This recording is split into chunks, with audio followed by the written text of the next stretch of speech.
gente peca muito não orar, né? Nós podemos muita coisa na oração. Vou pegar a peça de vocês, né? Mas hoje quero falar sobre separação. Um tema pouco falado nos nossos dias, mas um tema muito atual. Então, talvez você nem veio querer ouvir falar de separação, né? Não é verdade? Preguei outra peça para você, queria dessa separação que eu vou falar também, não. Agora, se tinha um casal que queria separar, tomou um susto agora, assim, será que Deus revelou para ele? Será que Deus revelou o que está acontecendo na minha casa? Não é sobre essa separação que eu ia falar, não, de outra separação. É separação e Deus não se agrada, não. Deus detesta, né? Eu quero falar de uma separação que Deus gosta. Amém? E essa Deus gosta. Vamos abrir nossos livros aí, Efésios, capítulo 3, versículo 10.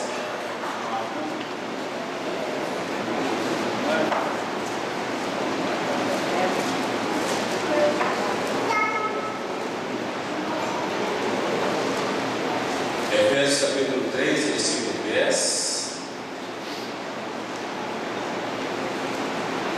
Abriu aí?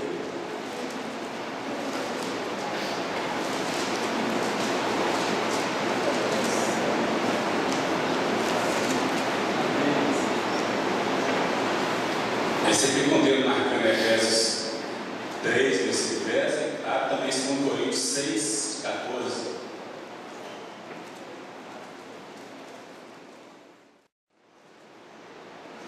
Não vos ponhais em julgo desigual com os incrédulos, porquanto que sociedade pode haver entre a justiça e a iniquidade?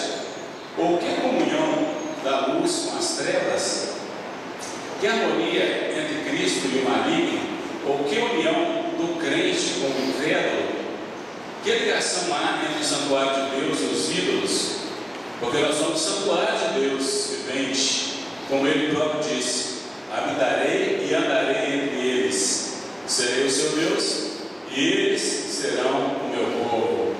Por isso, retirai-vos do meio deles, separai-vos, diz o Senhor. Não toqueis em coisas impuras, e eu vos receberei. Serei vosso Pai, e vós sereis para mim filhos e filhas, diz o Senhor Todo-Poderoso. Tendo, pois, ó amados, tais promessas, purifiquemos de toda impureza, tanto da carne como do Espírito, aperfeiçoando a nossa santidade no temor de Deus. E Efésios, para que, pela igreja, a multiforme sabedoria de Deus se torne conhecida agora dos principados e potestades nos lugares celestiais. Amém? Separação que queremos falar, ela tem dois aspectos.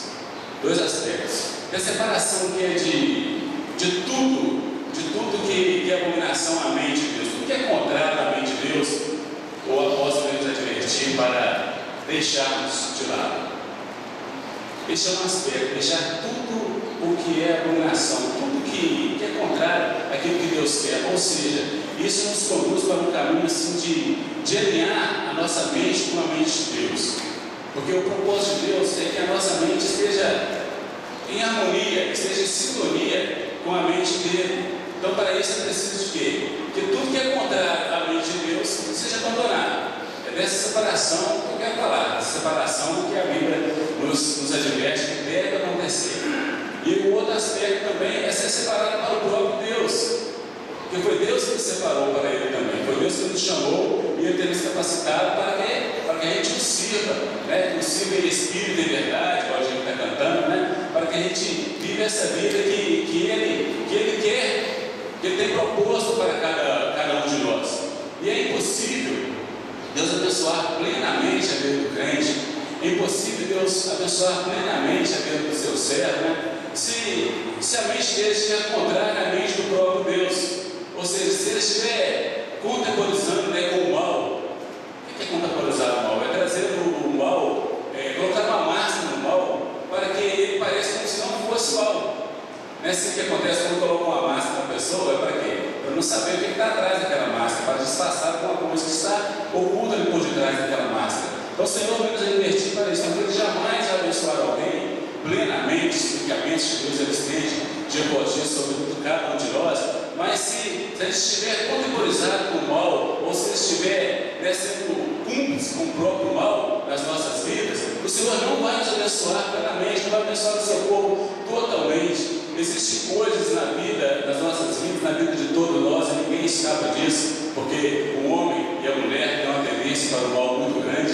Se a gente ficar quieto na nossa vida, se não buscarmos uma renovação, uma separação dia após dia, dos nossos desejos, das nossas motivações, dos nossos pensamentos, das nossas ações, a gente não buscar uma transformação nisso dia após dia, nós vamos cair no mal, porque o mal bate a porta lá dentro do crente o tempo todo para o tragar.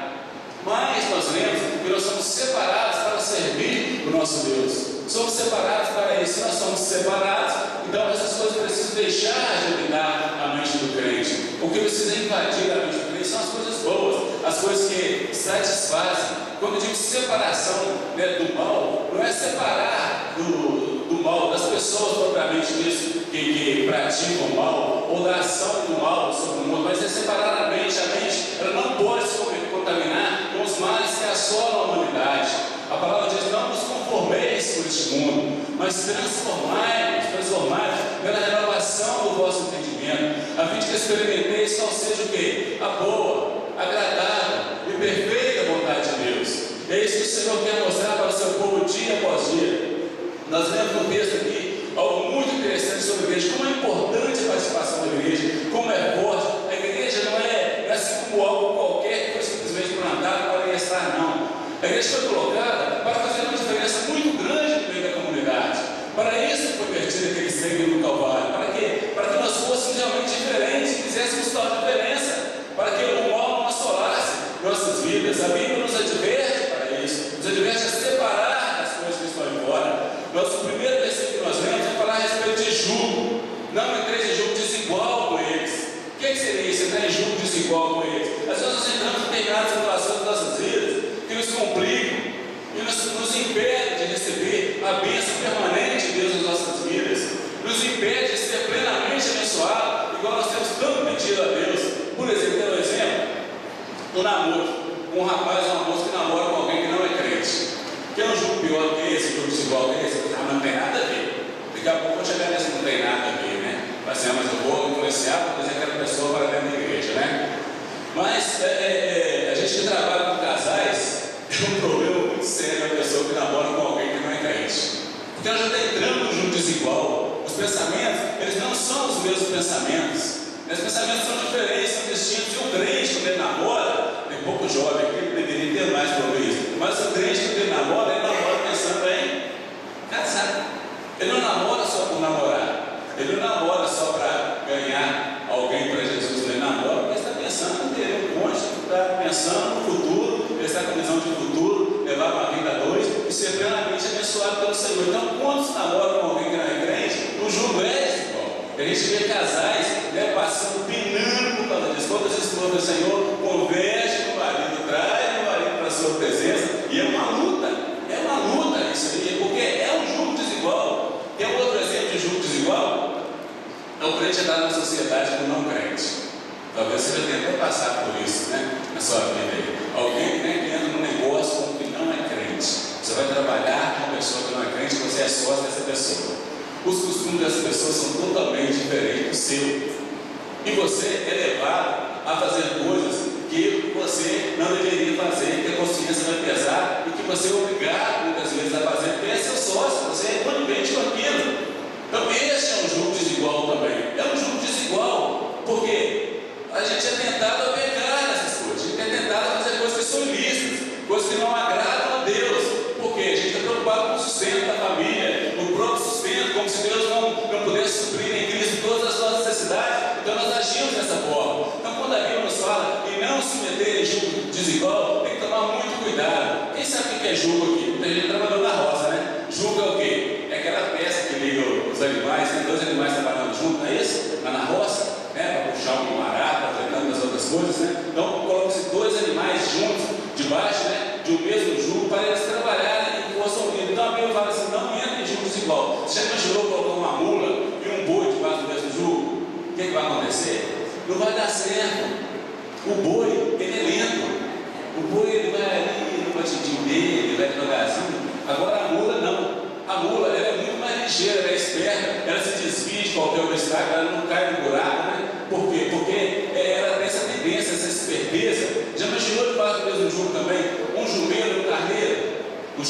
um carneiro?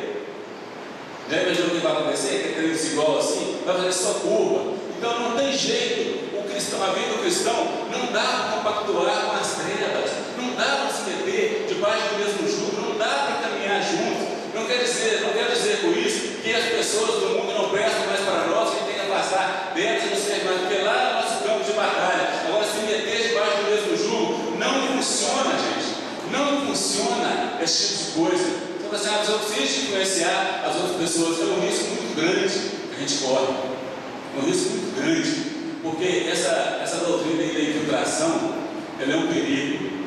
Ser um agente de Deus infiltrado no meio das trevas para poder converter essa pessoa a Cristo. Isso é um perigo, é algo muito difícil.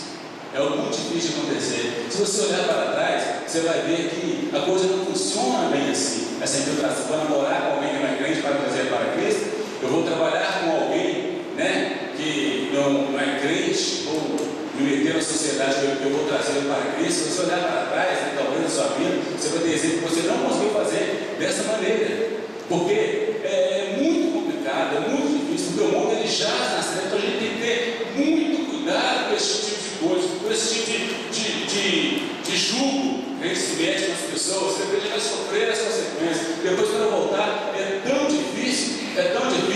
Eu, quando estava preparando, eu lembrei de um homem na Bíblia.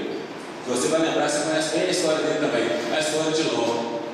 A história de Ló, que era sobrinho de Abraão, não é isso? E quando Abraão foi sair da sua terra, ele levou Ló junto com ele. Ló foi junto, porque Abraão era uma bênção. E de repente começou a ter conflito entre eles ali. E Ló precisou separar então de Abraão. Abraão falou: escolhe o lugar que você vai. Ele escolheu, lógico, as campinas verdinhas, né, do Jordão, escolheu que era a terra boa, o caminho de Sodoma, o caminho de Gomorra, o caminho que Ló escolheu para ir, e ele foi realmente para lá. Olha o jugo que ele se meteu, olha o lugar que ele se meteu. Depois disso, eu me lembro que houve guerra contra Sodoma e Gomorra. Aquelas cidades foram subjugadas, Ló também foi preso, aquela coisa toda, e Abraão também, muito valentemente, ele foi com seus homens lá e livrou a Ló das mãos dos inimigos. Ele livrou as mãos de Ló. De repente, naquele momento, eu imagino que Abraão falou: Ló, vem comigo, sai comigo desse povo, aí não é seu lugar. Mas o que Ló fez? Se você analisar a palavra, você vai ver que Ló voltou para Sodoma e Gomorra, voltou por debaixo daquele mesmo jugo, voltou para lá. E a Bíblia diz, pelo menos o apóstolo Pedro diz, né, na segunda carta dele, que Ló era um homem justo, ele era justo, mas estava ali, e Deus o livrou. É verdade que sim, mas o que eu gostaria de pegar é que quando os anjos do Senhor chegaram para destruir Sodoma e Gomorra, sabe quem foi poupado? Quem foi poupado? Foi Ló, foi a esposa de Ló, e foram as duas filhas que ele tinha. As duas filhas, elas tinham dois namorados as filhas dele tinham. E sabe o que aconteceu?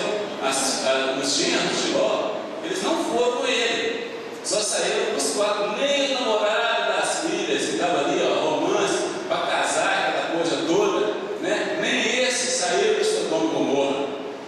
Ló, eu imagino como um homem de Deus infiltrado no meio, que na hora da destruição da cidade, nem os dois genros ele conseguiu tirar de lá. Que influência foi que Ló exerceu dentro daquela cidade? Qual foi a influência dele? Ele era um crente infiltrado, porque a Bíblia diz que ele era justo, era um homem, né, íntegro de coração, vamos dizer assim, mas na hora de lá ele não conseguiu arrastar nenhuma alma sequer, nem os servos dele que andaram com ele, nem isso saiu com ele lá da cidade de Sodoma e Gomorra, ninguém saiu com ele. Então ele era tão infiltrado, mas tão infiltrado, que ele ficou tão parecido com os homens daquela cidade que já parecia que não tinha diferença entre eles, mas não. Porque quando saiu foi dessa forma que aconteceu. Ninguém ele arrastou com ele. É verdade? Então, gente, é necessário que a nossa mente seja alinhada com a mente de Deus. O Senhor trabalha de corrigir nossa mente para isso, a gente ter uma mente alinhada com a mente de Deus. Nós lemos aí em Efésios 3:10 o quê? Algo assim, parece que tem um mistério muito grande, para que pela igreja, você vai olhar perto aí, né? A multiforme sabedoria de Deus se torne conhecida. O que é isso? Multiforme sabedoria de Deus. O que é isso? Uma sabedoria que se revela de muitas formas, que se revela de maneira diferente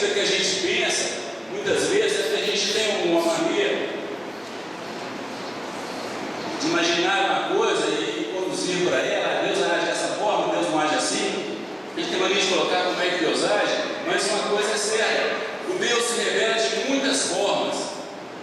Muitas formas. E fala aqui, para que pela igreja multiforme sabedoria de Deus seja conhecida agora de quem? Dos principados e potestades nos lugares celestiais. Ué, o que é isso? Como que a igreja pode influenciar principados e potestades nos lugares celestiais? Através da multiforme graça de Deus. Parece que tem um negócio aí que não está batendo não, porque nós somos o quê? Nós somos humanos. Como que a gente pode influenciar então principados e potestades lá? Como que pode a igreja fazer isso aí? Irmãos, a igreja ela é uma instituição que ela tem os pés aqui na terra, estão fincados aqui nessa terra, mas nossas mãos elas estão nos céus, elas fazem a ligação da terra com o céu. É a igreja, é a responsabilidade da igreja. Foi para isso que Cristo se revelou, e depois colocou todo o poder, né, me é dado nos céus e na terra. Esse poder foi colocado nas mãos da igreja, porque a igreja já tem capacidade para isso. Como que é essa multiforme graça de Deus? Qual que é a multiforme graça de Deus? É o próprio Jesus. O que a igreja proclama? É Jesus que a igreja proclama para as pessoas. Essa diferença que precisa ser feita. E até mesmo os principados e potestades, eles ouvem a respeito de Jesus. É a igreja que prega a respeito de Jesus. É a igreja que faz a diferença. É a igreja que precisa, né, fazer a diferença deste mundo, fazer com que o mundo se chegue a Jesus.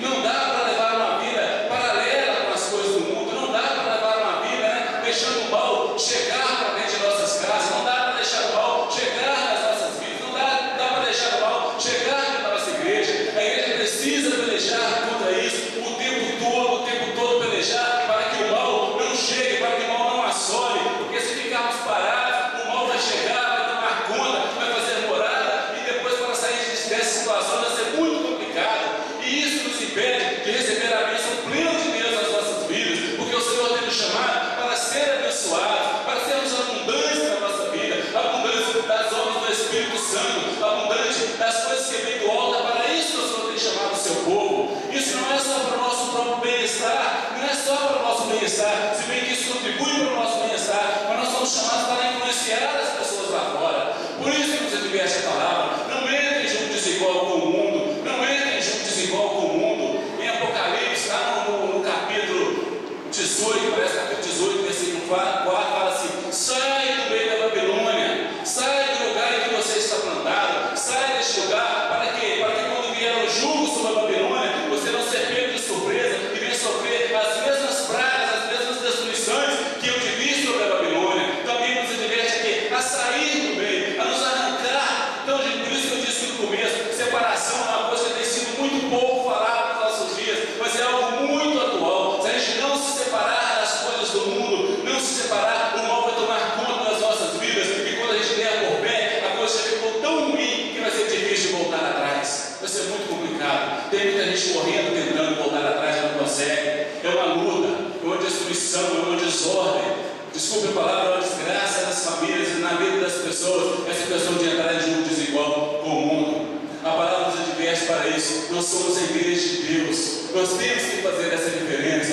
Então, irmãos, já é tempo de nós levantarmos as nossas mãos cansadas. Já é tempo, diz a Bíblia, de levantar os joelhos trôpegos e proclamar as virtudes daquele que nos chamou das trevas para a sua maravilhosa luz. O Senhor tem nos chamado para isso, para uma vida diferente, uma vida que faça diferença, uma vida de influência, assim, não de infiltração para se misturar, para quando acontecer as coisas. Sabe por quê? Porque quando a coisa vier, quando vem uma oportunidade de a gente falar de Cristo, a gente sequer tem coragem de falar, porque já ficou infiltrado, já ficou familiarizado com a pessoa, e a gente não tem mais essa autoridade para poder proclamar as novas do Senhor. Uma coisa assim, quando chegarmos no lugar, as pessoas precisam saber: aí está chegando um crente, aí está chegando um filho de Deus. É para isso que o Senhor tem chamado essa igreja, para ser cristã de verdade, para fazer a separação entre as trevas e a luz. Nós somos os que têm capacidade para isso. Nós somos a igreja de Deus, a igreja verdadeira. Isso entra no seu coração, irmãos. Isso entra no seu coração, irmão. Você é a igreja de Deus, você não é um qualquer. Nós somos povo de Deus,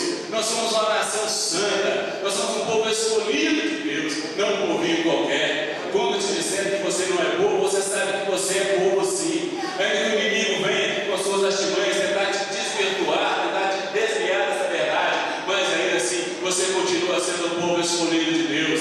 Essa igreja continua sendo a igreja eleita de Deus, eleita, mas eleita não por acaso,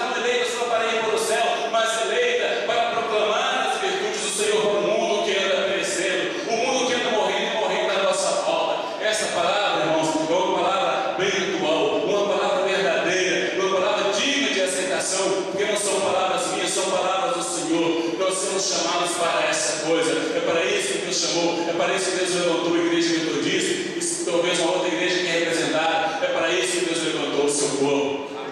Amém, irmãos? Deus tem nos chamado para isso. E você? Você como tem se comportado? Será que essa palavra, né, ela vem de trazer à luz alguma coisinha? Será que você está se sentindo cansado? Né? Será que a mão está difícil de levantar para glorificar a Deus, para fazer alguma coisa diferente, para fazer uma diferença no lugar que você está plantado? Se Deus me mandar para dar um lugar assim, você é uma bênção. Gente, a gente tem que ser bênção no lugar que a gente está plantado. Não é bênção lá longe, não. Bênção na nossa rua, bênção na nossa vizinhança, bênção na nossa cidade, bênção no nosso trabalho. É para isso que Deus tem nos chamado, para ser uma bênção no lugar que a gente estiver plantado. Amém, irmãos? Amém. Separados sim, infiltrados não. Não seja um crente infiltrado. Você está correndo um risco muito sério dessa infiltração. Isso é um perigo terrível. Já assistiu esses filmes aí de agentes infiltrados? Os perigos que eles passam, às vezes eles até conseguem. Às vezes conseguem. Mas nem sempre eles conseguem com essa infiltração que eles vão, né? Porque vão sozinhos, estão desguarnecidos. Mas aqueles que são separados não estão sozinhos, não estão desguarnecidos. Eles estão bem guardados, bem protegidos, porque ao lado do povo de Deus está o leão da tribo de Judá. Amém? Aleluia. Glória a Deus. Vamos colocar de pé.